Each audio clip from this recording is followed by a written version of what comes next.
Olympus Granite is the home of the $21.99 kitchen. That's right. Choose from select granite and get a complete kitchen countertop makeover for just $2,199. Let Olympus Granite design your dream kitchen with the best quality craftsmanship and turnaround time in the industry. Most jobs can be finished in 2 weeks or less, and they all come with a lifetime warranty. Don't wait. Call today. Mention this commercial and get a special discount. Olympus Granite, located at 383 Tower Drive in Augusta. Visit olympusgranite.com. Watch 1226 on your side, wherever you go. From the station that's on your side, this is News 12 at 6 o'clock. New developments in Riverside Village will have to wait even longer after an auction to sell these empty lots gets postponed a second time. Why some city leaders believe this may actually be a silver lining. And school back in session for most of our Georgia counties, about 6 districts starting today, including students from McDuffie County. But every day this week, at least one district will start their new school year. Thursday, the school year begins for Richmond and Columbia County schools. Just last week, Richmond County schools announcing they are requiring a mask for everyone. In Columbia County, the mask is not required in the classroom, only recommended. Both districts do require those masks to be worn on a school bus. We're also learning both Richmond and Columbia counties will allow 100% capacity in athletic events. Today and tomorrow, both districts are welcoming parents for open houses. But we have Celeste Springer live for us outside of Westside High School, where their open house just wrapped up a little bit ago. So Celeste, you talked to parents. How are they feeling about the new year? Well, it's 2 different school districts and 2 different mask policies, and for every single car here at Westside High School, a different opinion on what the mask policy should be. But regardless of those opinions, school is right around the corner, and their students are headed back. They hate it. I mean, kids hate it. Fight every morning trying to put a mask on. I applaud them. I'm like, well, thank you for thinking of the kids. Thank you for thinking of our community. Students in Richmond County are bringing their masks. Parents across our area bringing mixed reviews. I'm not going to say there's a right or a wrong. I don't necessarily think that it's wrong for doing masks or that it's right that they're not doing them. Some nervous about the long-term implications of masks. And I just feel like that it's teaching our kids to hide themselves and to become socially anxious. Others taking on their own first day of school jitters, like Megan Cunningham, who pulled her kids out of Columbia County schools, turning her home into a classroom.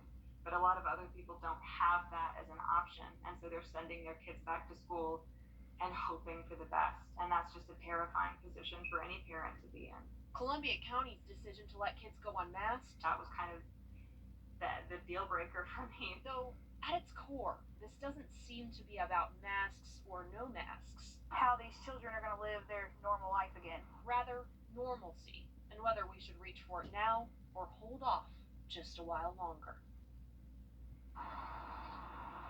I posted in 5 different local parent Facebook groups, and in vast majority, the parents I spoke to and that commented disagreed with whatever district they're in, their mask policy. But that being said, there was one common theme between all of the comments, is everyone just wants what's best for our kids, and that was consistent. And that does make sense, but boy, it's different depending on what county is doing what. And this year, the parents really are on edge with whatever decision they're faced. Celeste, thanks for the live update there. Parents, open house continues tomorrow in Richmond County. Elementary and K through 8 schools have theirs tomorrow. That'll be from noon until 6. In Columbia County, elementary schools have their open house tomorrow from 4:30 until 6:30. Tonight we can confirm, as kids get ready to head back to school, 3 children are under the care of the Children's Hospital of Georgia, admitted with complications of COVID-19. One of them is in the ICU. Our I-team asked if they had any underlying health conditions, but that information was not made available, likely because of HIPAA. But today, the I-team analyzed new data from state health officials and found here at home COVID infections in children are rising here in the weeks ahead of school starting. So here's what we found. State data shows Richmond County recorded high case counts in every younger age grouping, and the Department of Health listed each one as increasing over the last 2 weeks. In nursery age children from newborn to 4, 6 confirmed cases, considered moderately high. In school-aged kids from 5 to 17, we've seen 34 confirmed local cases in the last 2 weeks, considered high. College-aged 18 to 22, 28 testing positive in the time frame, also considered high by DPH population standards. In Columbia County, only 3 cases confirmed over the last 2 weeks in nursery-aged children, 21 cases confirmed and considered moderately high for that 5 to 17 bracket, 11 cases in the college-aged kids, again labeled as increasing in case counts rather than decreasing, so certainly not heading in the right direction. Burke and McDuffie counties recorded low case counts. They were either decreasing or so low that they didn't meet the metrics for further evaluation by the Department of Public Health. But what we're seeing locally in Richmond and Columbia counties does match up with the statewide picture of those increasing case counts across all age cohorts of kids and young adults, and high in those categories of high school or knocking at the door for the population. So not trending in the right direction. At our local hospitals, COVID hospitalizations on the rise again. University Hospital saw a dramatic rise with 49 in-house patients today. That's a sharp increase compared to only 21 patients last week. This time last month, they only had 3 COVID patients. At the other hospitals, AU Health reporting 37 patients, 30 at the Charlie Norwood VA, 26 COVID patients at Doctors Hospital, and we're still waiting to hear back from Aiken Regional. Just in the last couple of hours, Doctors Hospital announced it's changing its visitor policy too. Starting tomorrow, patients can only have 1 visitor who has to be 18 or older. Hours are from 9 to 9 with the exception of special care areas, which will be posted on the units. Aiken Regional and AU Health have also updated their policies, which we told you about in the last 2 weeks. Much more news ahead after we check in with First Alert Chief Meteorologist Riley Hale. And Riley, I understand we had a hot week here last week. This week, not quite as bad. We are flipping the switch on it, Richard. We had temperatures near 100 last week, but we're expecting temperatures to be well below normal the next several days, and it's going to be thanks to much higher rain chances for us. And actually, the rain chance over the next couple of days could pose a low flash flood risk for us. This is for the rest of tonight, so into tomorrow morning, we do have the chance for a few flood alerts across the CS array. Highest chance would be highlighted in yellow here, mainly our southern counties, Jenkins, Screven, Emmanuel, Johnson. Y'all are currently closest to the storms that we're tracking, mainly along and south of I-16. This storm threat will be increasing across the CS array as we head past sunset tonight. And then on Tuesday, that stalled boundary just going to be in play, keeping those rain chances with us. But we are currently dry and expecting these storms to stay away from us at least till we get past sunset. So if you need to run the errands over the next couple of hours, we are expecting dry weather here in Augusta. But past sunset, that's when the rain chances start to go up. We'll have a full look at that outlook in just a little bit. All right, thanks, Riley. The mayor of Augusta is just for some. Kennedy, thanks. Well, these untouched lots at Riverside Village in North Augusta are going to have to stay empty for a little while longer. Today, an auction set to sell them off was delayed for a second time. Sloan O'Cone is live from Riverside Village. So, Sloan, you were at the courthouse where the auction was supposed to happen. So, what happened instead? Well, the auction was over before it even started. City officials say they assume that the bank and the developer came to a behind-the-scene agreement. And even though these empty lots are hard to look at, one council member says it's not as bad as it looks. Parts of Riverside Village in North Augusta are thriving with a baseball stadium, new restaurants, and stores. But in the middle of this sit 6 empty lots. Greenstone Hammond's Ferry Development owns those 6 empty lots. But the city says they haven't been paying taxes. So they took them to court again today for $3 million. However, before things ever got started, they were over. Both parties were called into a private meeting with the judge. A few minutes later, the clerk said the hearing was over. One city councilman hopes that's a good sign. Well, I think it's a kind of a positive thing because it sounds like the bank is working with the property owner and they're working on how they salvage the property and make sure everybody is solid on their financing. Greenstone developers want to keep the land and not have it foreclosed on. The bank and the city just want to see some progress in an otherwise thriving area. Moving forward here, things are moving up in the economy and the community. And one of the things that I always said is North Augusta is really about the people, and the people make the community. And that's what's so good about North Augusta. We just want to continue to have more assets and things for people to do. City officials say the next thing to look for is if the developers pay their county taxes in the upcoming months to get a better look into their financial security. And if they aren't paid up, the next court date will be September 7th. And we will be watching, Sloan, thank you, certainly some prime time property. Yeah. And leaders tell us they'll talk more about what happened today at tonight's city council meeting. So that's streaming on the city's Facebook page if you want to pop into that. Maybe a positive development to keep Yeah. it out of the bank's hands and Right. keep it developing over there. Aiken County doesn't start school for another couple of weeks, but today students at Clearwater Elementary got to meet their principal. The first day for all Aiken County students will be coming up Monday the 16th. Parents' masks are optional both in the classroom and on the Aiken County buses. Most other COVID protocols from last year are staying in place, including limiting visitors, regular disinfecting, and social distancing whenever possible.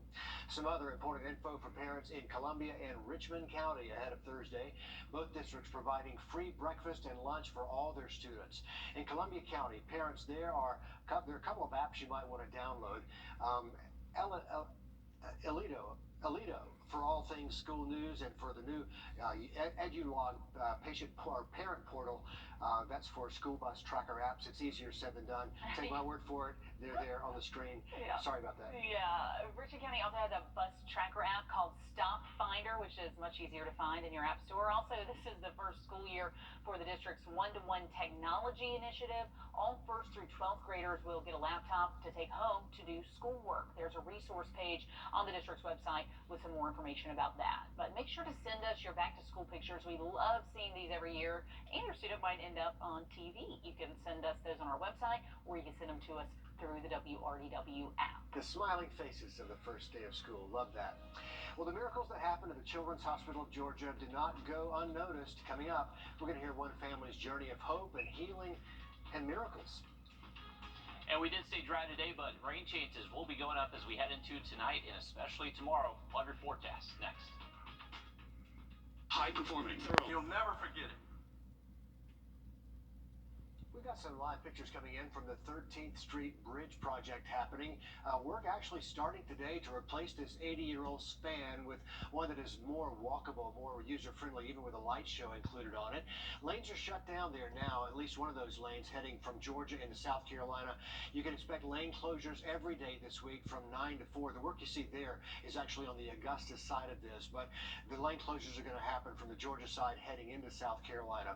GDOT says crews are checking foundations, checking the soil, and this is going to be a long project. When you're talking about building a bridge from the ground up, you're really below ground where some of these foundations are going to go. We have to know exactly what we're dealing with.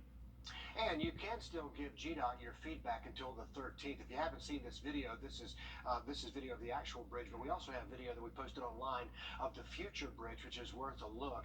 Coming up tonight at 11 o'clock, we're going to have more on the project and the timeline. If you're driving on 20 near the state line often, heads up, there will be lane closures on Wednesday night going both ways. GDOT says workers will be out there from 8 p.m. to 6 a.m. working on the new bridge deck there. So we are bridge project rich in the CSRA right now. We got lots happening on some very old thoroughfares. But outside, it is a much nicer day. But First Alert Chief Meteorologist Riley Hale is here to tell us that those crews can expect rain. And unfortunately so, the rain chances do look pretty good for us as we head into late tonight and especially over the next couple of days for us. We've enjoyed a beautiful afternoon. We're still looking at dry weather over the next couple of hours, but you can see all this rain to our south and to our west. This is what's going to be building our way as we head past sunset. And then on Tuesday, not expecting an all-day rain, but it likely will be multiple waves of showers and thunderstorms moving on through. Currently speaking, this is the boundary that is stalled to our south. We're on the good side of this front right now, enjoying some drier air and much less humidity. But this front will be building north into tonight and tomorrow and staying in place over the next several days, which is going to help set off a good bit of showers and storms. So into tonight, we have the risk for some downpours, could trigger a few flood alerts across the area. And then throughout the day on Tuesday, this boundary will just initiate on and off showers and storms throughout the day. And continuing that chance even into Wednesday, Thursday, this boundary doesn't really dissipate all too much. Still going to hang around the region through most of the work week. From now through Saturday, our rain total is looking pretty good, especially if you live south of I-20. The highlighted in red and orange here, the 2 to 4 inch range, which is mainly for areas south of Augusta. Here in Augusta, we're expecting 1 to 2 inches, but this is in general, folks. Remember, if we just see one decent storm pop up and sit over one spot for an hour, that can produce 2 to 3 inches of rain very easily with the rain rates we're anticipating. Now, the flood threat for the rest of today and tonight, mainly south of I-20, that slight risk highlighted in yellow there. Still a marginal risk for us here around Augusta, anywhere north of I-20, just a little bit lower threat for us, but still not zero.